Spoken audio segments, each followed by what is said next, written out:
The airport was alive with the usual chaos, passengers rushing with luggage, families saying their last goodbyes, and the metallic voice of the announcer echoing through the terminal. Among the crowd was a man who had worked as a pilot for more than 20 years. His uniform was pressed to perfection, his cap tilted just right, his eyes steady. To the outside world, he was calm, professional, in control. But inside, his chest carried a weight he had never managed to put down. For 7 years, there had been a name on his lips and a face in his heart, a woman he thought he'd lost forever. 7 years ago, she had disappeared without a trace. No note, no phone call, no explanation. He had searched, begged, even chased rumors across borders, but nothing. Everyone told him to move on. Everyone told him she was gone for good. But he couldn't. He kept the memory of her smile hidden in his pocket like a secret talisman. And on days when flying felt heavy, when the sky seemed endless and cruel, he whispered to himself, "One day, I'll see her again."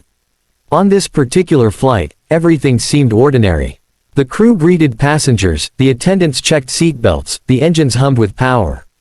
He sat in the cockpit with his co-pilot, running through the pre-flight checks, his voice steady even though his heart wasn't.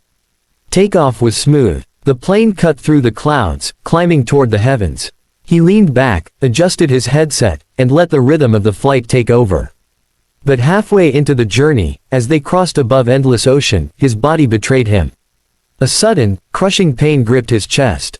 His vision blurred, his hands trembled, and the world tilted. The co-pilot shouted his name, tried to steady the controls, but the captain's body slumped forward. Gasps echoed from the cabin crew as the announcement spread: the pilot had collapsed. Chaos broke out in the cabin. Passengers panicked, children cried, attendants rushed up and down the aisle trying to keep order. The co-pilot was young, barely experienced enough to handle a full flight alone. His face was pale as he clutched the controls, his voice cracking as he radioed for emergency support. "Captain down, repeat, Captain down, I need assistance immediately." Then, out of the chaos, a figure rose from seat 14C. At first, nobody paid attention. Just another passenger moving during the madness. But as she walked calmly toward the cockpit, the attendants tried to stop her. "Ma'am, please return to your seat, this is a critical situation." She looked at them, and in her eyes was something that silenced everyone: certainty, authority, something unshakable. She said just 2 words: "Let me through." And somehow, everyone did. When she stepped into the cockpit, the young co-pilot turned, desperate.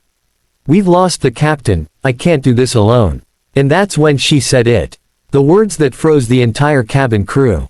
"Yes, you can. Because I've been here before." She reached for the headset, her fingers steady as she adjusted the controls. And as the headset slipped over her hair, the co-pilot stared in disbelief. It was her. The woman who had vanished 7 years ago. The woman the captain had searched for endlessly. The woman no one had expected to see again. The crew gasped. Who are you?" One whispered. She didn't answer immediately. Instead, she called into the radio with calm precision, rattling off codes and commands as though she had never left the skies. The co-pilot blinked. You were a pilot." Finally, she looked at him and nodded. "I am a pilot. And 7 years ago, I disappeared, because I had to." The flight stabilized under her hands, the plane leveling through the storm of panic.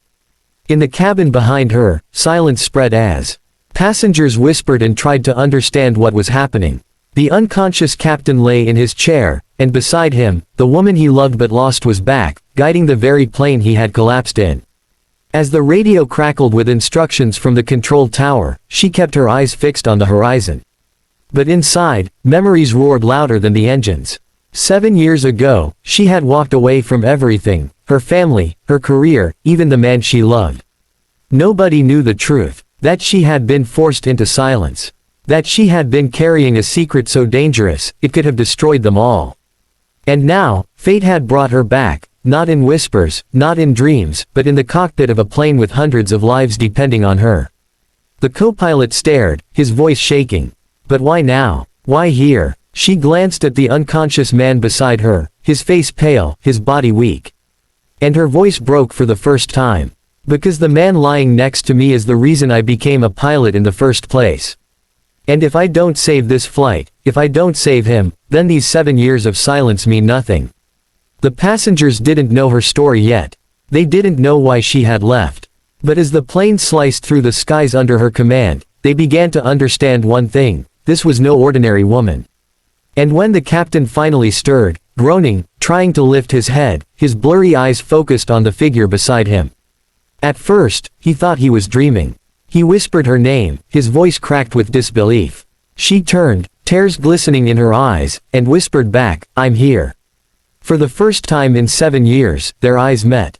And in that tiny cockpit, suspended miles above the earth, the truth that had been buried for so long was about to explode.